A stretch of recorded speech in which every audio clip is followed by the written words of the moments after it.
We begin our program with broken hearts in yet another American town, which today became the site of yet another deadly school shooting. A high school in Parkland, Florida became the scene of chaos and panic just before the end of the school day. I was shaking, I was panicking, it was just all-out panic at the school. A school shooting with reports of multiple fatalities, this time in Santa Fe, Texas. Holy. Oh my God! As at least 17 people are dead. 17 people. All there standing. Look at that. Look at the scene. We have seen these scenes, these images before.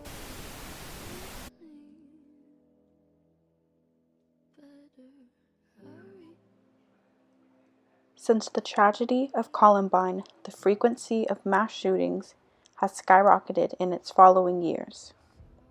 As of 1999, more than 50 mass shootings have occurred with a death count of more than 5 people, and hundreds more have occurred with less casualties.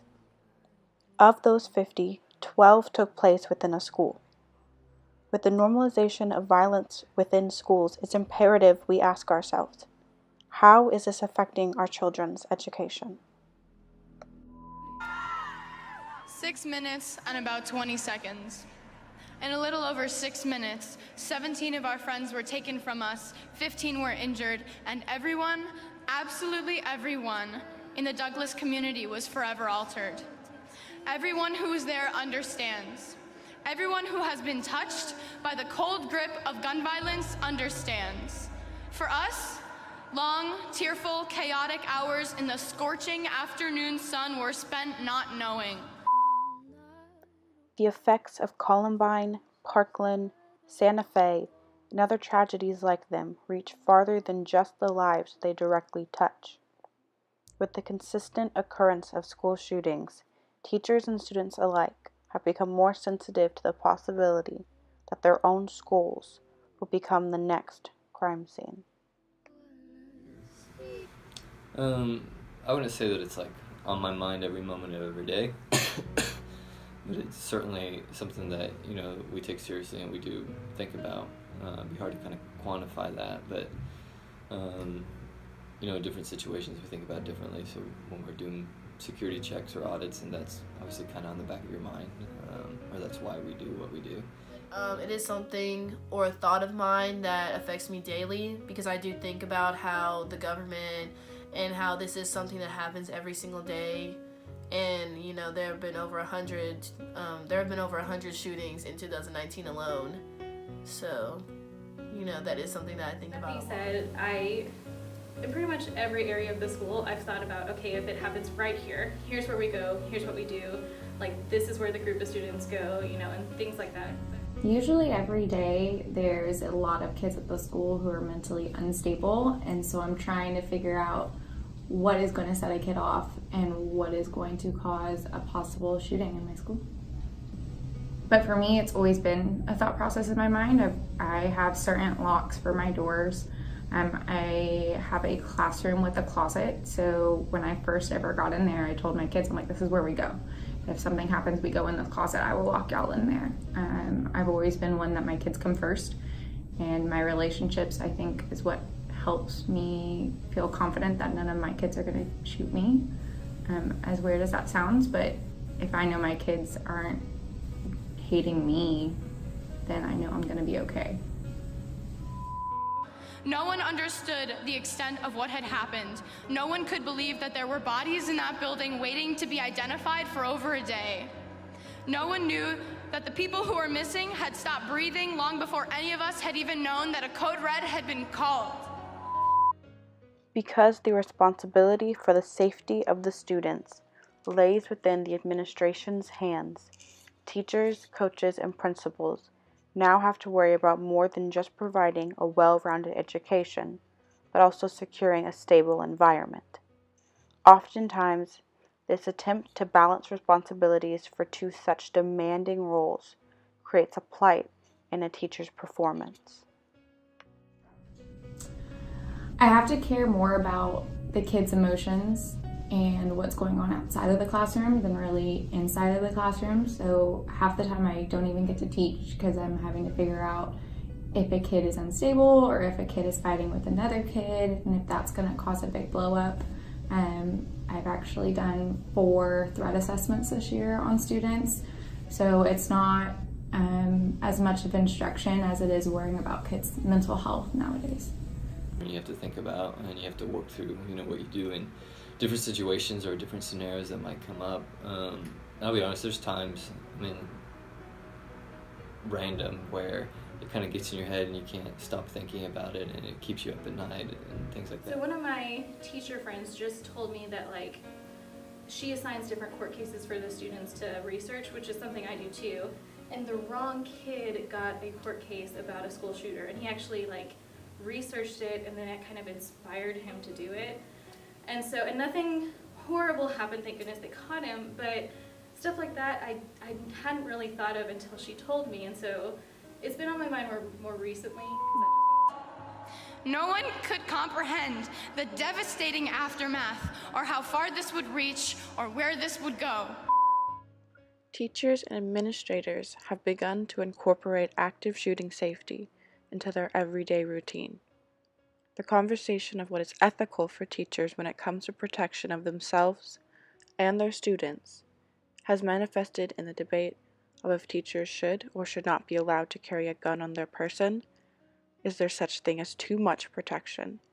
And does severe safety measures hinder a student's ability to properly and comfortably learn? Though increasing student safety, it may also distract students from their education and further contribute to their fears. I make sure that all my classes know, this is exactly what we do if we have a school shooter.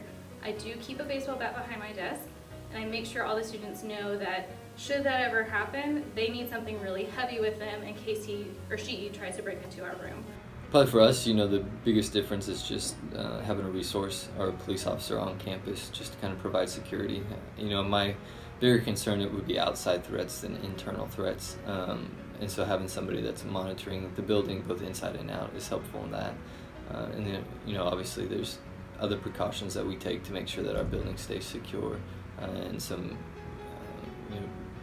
going over things with teachers about what to do in those situations as well to help prepare for that.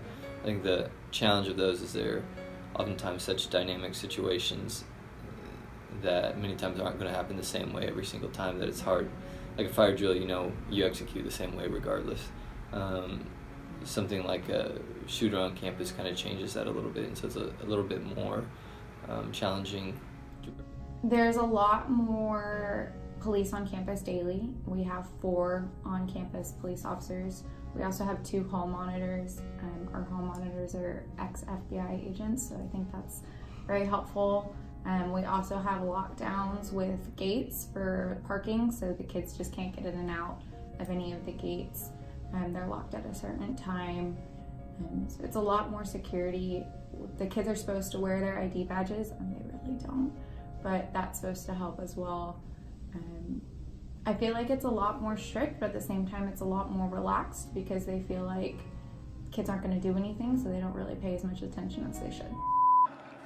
For those who still can't comprehend because they refuse to, I'll tell you where it went. Right into the ground, 6 feet deep.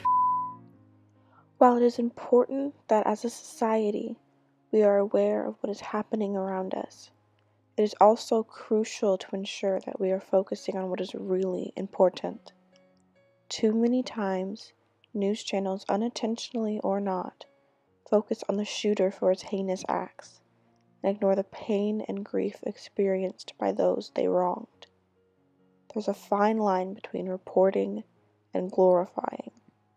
By allowing news channels to cross this line, we are also sympathizing with the shooter, making him less of a terrorist and more of a celebrity. I think it's extremely inappropriate. After Santa Fe, when they were showing the videos from the kids, it's ridiculous. No one should see that. I think it triggers things that shouldn't be allowed.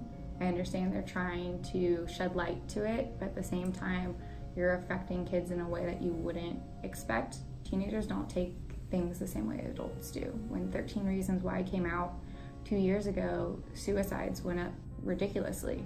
Ever since they've been showing the Florida shooting, There was 4 school shootings right after that, and there's more threats on the schools now that they show these videos, and I think that's actually causing the rise because they're showing the videos and giving fame to these people.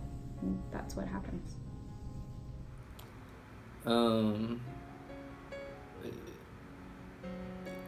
You know, I think the only people responsible for the shootings are the ones that make the decision to shoot.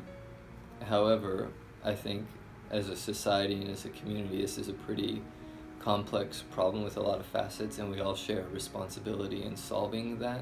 And I do think, just like the parents of the students, the friends of the students, the schools that the students are in, the communities or churches or groups or the media or whoever they're a part of, I think everybody shares a burden of responsibility because we've all got skin in the game, so to speak, and we all have something at stake. And so we're all responsible for the solutions, but I think people that make the choices are responsible for the actions. It'd be, it's easy to blame it on something else, and maybe that's part of solving it, but blaming who's at fault, in my opinion, only one person, people pull the triggers, so to speak. With the human brain's natural defense of survival, students and teachers have become more consumed by the anxiety that comes with the pressing threat of a school shooter. With each new shooting that occurs, it becomes more and more clear to those within the school system that there is no rhyme or reason to who and where these shootings occur. Schools are no longer safe spaces to grow the minds of adolescents, but possible hunting grounds for people who have chosen their emotions over the lives of their peers. Personally, I feel like the recent events have been quite pathetic. It's sad to see people take advantage of a privilege of bearing our arms to shoot up schools out of all places. What else is pathetic is that nobody's doing anything about it. There aren't any restriction laws that are going into place. I mean, it's crazy that some people can't even buy cigarettes, but they can go buy a gun. Has the anxiety of a school shooter affect your social life? Oh yeah, my husband hates my job. My parents hate my job. A lot of my friends don't like my job because they're worried daily what's going to happen. We have fights on campus all the time, and they don't know how bad it's going to get. We actually had a lockdown this year, and my husband was blowing up my phone. I didn't have it on me, and he called the school to make sure I was okay. It's not really something you want to go to every day. Driving up to school knowing that there's been 3 threats in a week, you're deathly afraid to even walk into work. 6 minutes and 20 seconds with an AR-15, and my friend Carmen would never complain to me about piano practice. Aaron Feist would never call Kira Miss Sunshine. Alex Schachter would never walk into school with his brother Ryan. Scott Beagle would never joke around with Cameron at camp. Helen Ramsey would never hang out after school with Max. Gina Montalto would never wave to her friend Liam at lunch. Joaquin Oliver would never play basketball with Sam or Dylan. Elena Petty would never, Kara Lugren would never, Chris Hickson would never, Luke Hoyer would never, Marquine Duque Aguiano would never, Peter Wang would never, Alyssa Al-Hadaf would never, Jamie Guttenberg would never, Meadow Pollock would never.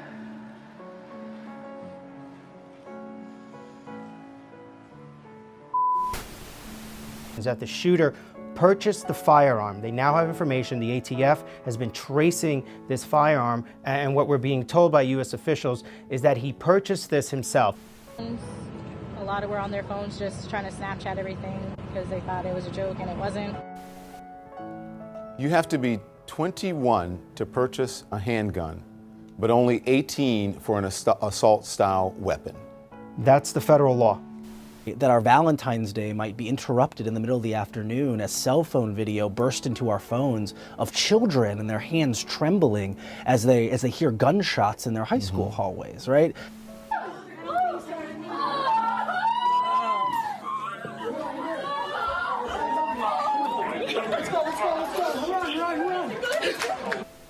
My entire career has been going from one of these shootings to the next of these shootings. It feels like it's one of the only constant things each year is that we're going to find ourselves here having this conversation.